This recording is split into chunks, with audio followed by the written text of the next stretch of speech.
And now it's time for Success St. Louis Style, brought to you by the St. Louis Chess Club, building champions in the classroom and the community. Online at stlouischessclub.org. And welcome back. This is the Frank and Jill Show on the Big 550 KTRS. Jill is off today. She will be back tomorrow. We hope. Alvin Reed is our guest host. This is Success St. Louis Style, brought to you by our good friend Rex Singfield from the St. Louis Chess Club. And today, our Success St. Louis Style is Nick Sansone from the St. Louis Sansone Group, which is in 35 states, over 200 people they employ. They've done an unbelievable job in the real estate industry in St. Louis. And most importantly, Nick has been coached by Jill Farmer. We have yet to meet one of the people that Jill has coached. How would you describe her coaching skills? Excellent. Very bright lady, and offered a lot of expertise at a time in my life when I really, really needed it. You were disorganized like most American males? Big time. And Jill has a skill of just taking complex stuff and breaking it down into really simple terms. And so she gave me some techniques and just how to manage my day-to-day, just getting out of college with everything going on. My skills for organization were terrible, and she really, really helped me. And this was prior to going to law school, or is this after law school? No, it was prior. Okay, because I'm sure that you kind of had to have your stuff together in law school, I would imagine. Yeah, I worked with Jill at a time, man, where she really had her hands full. But she did a great job. So you graduated from John Marshall Law School, Yeah. very prestigious place in Chicago, but you don't practice law. Tell me why. Well, I maintained my license. So I wasn't sure if I was going to go into the family business. And my brother Jim, who was in the business at the time and still is, he's like, get a law degree, because that degree is one of the best degrees you can have for business, because they literally retune your brain on how to think in law school. So I went into law school not sure if it was something I was going to actually do, but I knew that it was great training for business. And so as I went through law school, worked and interned at different firms, got out, worked a little bit within the space, and then realized the family business is something that I definitely want to do. So it worked out, and now we use it for business. But do you ever regret, after seeing the movie Injustice for All with Al Pacino, being a great litigator? No. Okay, good. No, That makes it right. I back in the day, you're about to graduate. You could do things like for free. Yeah. And I took the LSAT and I actually passed. I had no. Man, that's a tough test. It was tough. It was Kansas. Maybe it was easier. Yeah. But It's tough I was anywhere. I always told people, I said, like, you know what? If I got my law degree, I'd probably never practice law. But I've heard the same thing in journalism. All kind of. It's like it's good to have. It's great it's to good have. to have. It's helped so much. But if I did practice law, I would, definitely would have done litigation. That's exciting. All right. So 70 years with the Sansone Group. Almost. I think we're in year 70 now. Yeah. And it was started by your father, Yes. Tony. Do you remember, I'm sure you weren't around, obviously, but how it started and just, how little revenue initially, and how did it all begin? Yeah, I mean, my father went to night school, and I think he got his broker's license. It might have been at WashU or St. Louis University. And he started off as a broker, and he always wanted to get into development, which is when you're essentially owning the real estate as opposed to helping owners get the real estate leased up.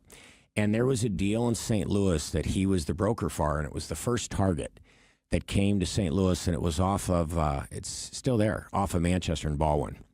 And he brokered that deal. And he was out there overlooking the property where the target was going to be developed. And he was thinking to himself, how can I get into development? How can I move away from just being a broker? And the thought came to him that the out-parcel that was out front from where the target was going to be developed, he thought, you know what? I can develop that out-parcel. So he went to a payphone. He called the guys that he was working for. And he said, hey, the fee that you were going to pay me, the commission that you were going to pay me on this target deal, which was a substantial commission at the time, he said, keep it. And in exchange, let me have this out parcel up front, and let me see if I can develop it. They made a deal. He got the out parcel. He had no money, so he found a partner, Tom Green, at the time, who has since passed. Amazing man, amazing family. And Mr. Green funded the development. My dad and him made a deal. They'd go 50-50. Dad would do the leasing, do everything. Mr. Green would fund the project. And before they had a shovel in the ground, it was fully leased. I think it was about a 20,000 square foot small strip center.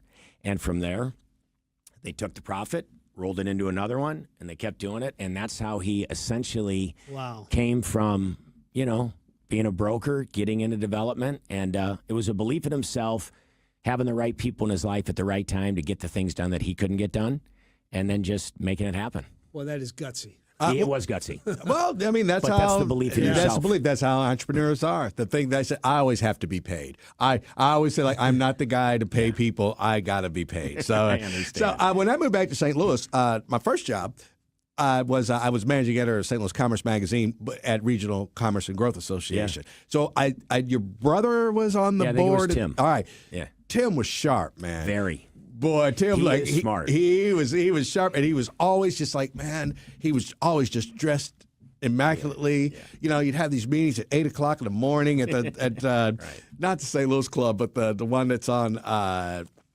Brentwood Boulevard. Oh, maybe it was St. Louis Club. That's St. Louis Club. That was St. Louis Club. Yeah. Oh man, 7:30 in the morning. He would walk in and just be like, pop. I like him, man. My brothers and I always say Tim's definitely the smartest of the bunch. All right. With all of us. All right. Yeah. How about in a family business? And I can attest with Kemal's that there's a certain amount of strife sometimes. Oh, yeah. How have you guys kept the chemistry? And when you get in arguments, how heated does it get? Well, now we've really learned to work with each other. So I think those days are over with, but man, we had them. And I really think it was how our father raised us and brought us into the business. Like, we all knew that Dad had started that business, and our job was to take what he started and really expand it and grow it. And he would always tell us, like, because at the time there was 5 of us at one time in the business, and he's like, 5 minds, 2 minds, 3 minds is always greater than 1, so long as you can leave your ego at the door. And, those arguments and those fights and stuff like that, especially with your siblings, that comes from your ego. You got an idea and you want to do it, and the other guy disagrees, and then you get heated. And so you're brothers, so this stuff's going to happen. But after it would happen, everybody would sort of check their ego, get humble, and then come back to the table and we work it out. Did you all have kind of different responsibilities? Yes. So I was going to say, so none of them have like the same job, but so you stay in your lane. Yeah, and you were bringing whatever your argument was from the side of that part of the business. And so they were really business discussions. They were just that you were related to each other. Exactly. Right? And sometimes it's just being brothers. I mean, you guys have brothers? I got a sister. That's okay. Growing up, did you fight? Oh, of course. Okay. So sometimes it's just the fact that it's your brothers. And it might be the silliest thing you're talking about in business, but it's your brothers. So you just, you sometimes get at it. But now I really think that we've all outgrown that, and we've got a great way of working with each other. We know each other's hot buttons. We know when to back off, and everybody's really good with it. We're talking with Nick Sansone from the Sansone Group in 35 states. And I'm wondering, just give me one obscure state that you're in. Call it Florida. How about even more obscure than Florida? Obscure? Yeah. They're pretty big markets that we're in. None of them are really obscure. Like you're not We're in top Idaho markets. or... No, Idaho's a good market, though. But how does like a St. Louis group all of a sudden go to some state where you have no connection and have business there?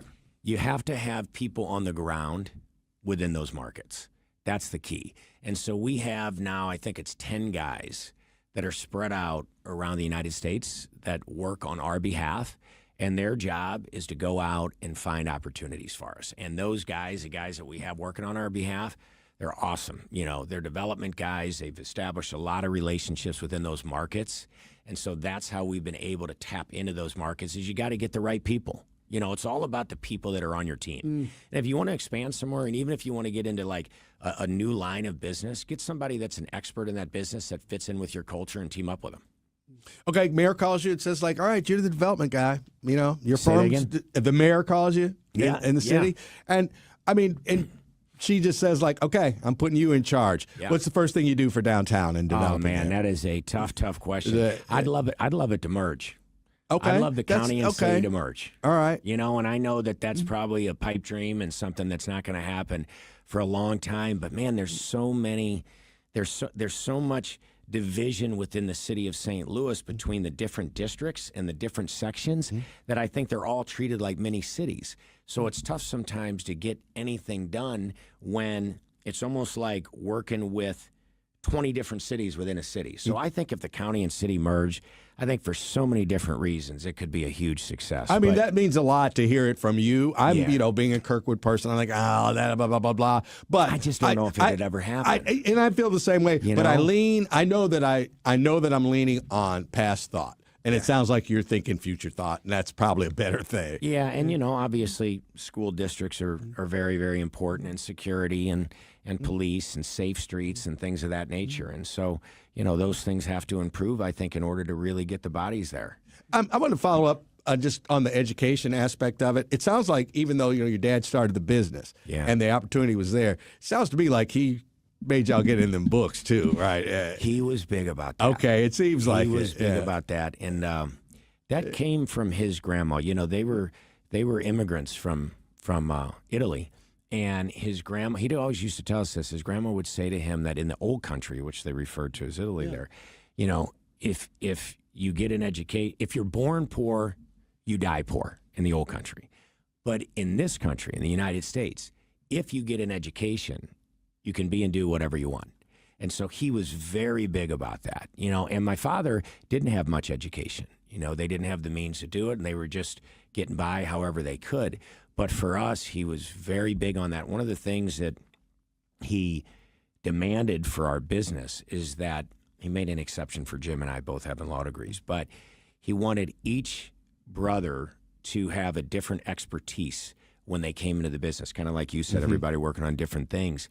And that came to what degree you had, master's degree, not just undergraduate. You needed to have a unique degree that the other brothers didn't have in order to get into the business. And what is your area of expertise? We know you have a law background, but what's your niche in the group? We all just sort of naturally fall into our niches. I think like anything else, you just kind of what you start to get good at starts to become your passion. And for my side of the business, it's dealing with a lot of our partners that we have. A lot of these large partners like Goldman Sachs or Fortress or Invesco, they're called institutional capital partners. They join up with you and they can write some substantial investment checks into some of these deals that are, otherwise you wouldn't be able to do on your own. So I work with a lot of those partners and help negotiate a lot of those partnership agreements. How about the biggest high of your job, like the art of the deal, and what really is like the most exhilarating part of the profession? For us, the most exhilarating part is when we have success on a deal, we know that we're continuing our father's legacy. We know that we are carrying on something that he started. And when you do it with your team members and you do it with your family, it's just so gratifying. So it's really not about the specific deal. It's not necessarily about the dollars involved. For us, it's something a lot deeper, and it's carrying his legacy. And it's, not only carrying his legacy, but creating our own as we go. It's a great feeling. I'm going to take this one from Frank in an interview we did before Christmas. Everybody gets together. It's 1,000 people, and it's just, okay. There's so many people. I told you guys earlier. All right, there's 42 grandkids. There's 60 great-grandkids, okay? There's 8 siblings. So we don't do it inside a home. We do it over at my mom's property, and I still say my mom and dad's property, but Mom, thank God, still with us. How old is your mom? She is 90. Oh, my gosh. My mom's and 90. Still good? Yeah, man, she's strong. She's tough. But we put a tent up out there in their yard, and it's this huge tent, and it's heated. So a lot of the adults and stuff go in there. We have all the food in there, and then the kids and stuff, you just throw them outside. You have bonfires, and everybody just hangs out. Yeah. And it's the only way. You can't house that many people. And how often has your lovely 90-year-old mother talked to you about getting married one day? Oh, well, let me tell you. Okay, Mom's cool. Mom's like, she lets me do my thing because I think her and I have a lot of similarities. She's kind of an introvert. I'm a little bit of an introvert. But my father, God bless his soul, when he was around, every single day. Hey, son, did you meet somebody special? And I'd be like, Dad, you asked me yesterday. What do you think happened between last night at 8 p.m. and this morning at 7 a.m.? Times change, right? Exactly. My mom is 90. Okay, so I understand. Like, say she's still like going strong, right? And I said, like, we said, your mom. I said, I have to make an appointment to see my mom still. Like, Mom, you gonna be home? No, I'm doing this. No, I'm doing that. Exactly. 100%. So, do you anticipate going the distance without getting married? Oh, no, I'll get married. I 100% will get married. You know, I used to tease my dad. I'm like, Dad, it's your fault, because he was around 53 when I was born. Okay. I'm like, well, you set the bar. I got to tell him about 53 till I can have a kid. Now, that was his 8th, so, you know, a little different. All right. We had our first daughter when we were 38. We had our second daughter when we were 40. Yeah, and I tell people that, like, oh, we're going to, like, no, trust me. Yeah. You still have kids. 100%. I found out. 100%. You sure could. All right, since you were coached by Jill, I'll ask the one Jill question. Sure. You define success. Oh, man. Well, all right. For me, success is certainly people that find their passion and actually live it. You can say that's success. But for me, because of my faith, success is honestly fulfilling God's will in my life. And the way I do that is by seeking God. Seeking God every day, being humble, being thankful. And if at the end of my life I can look back and I can say, you know, I spent that whole life seeking God, trying to have a relationship with God, being thankful for all my blessings, staying humble, probably I would have fulfilled his will. So for me, that's what success is. That's our best answer of the day. We really appreciate it, sir. Thank you so much. Thanks so much. Thanks, guys. You're an impressive young man. Well, I appreciate I like the young man part.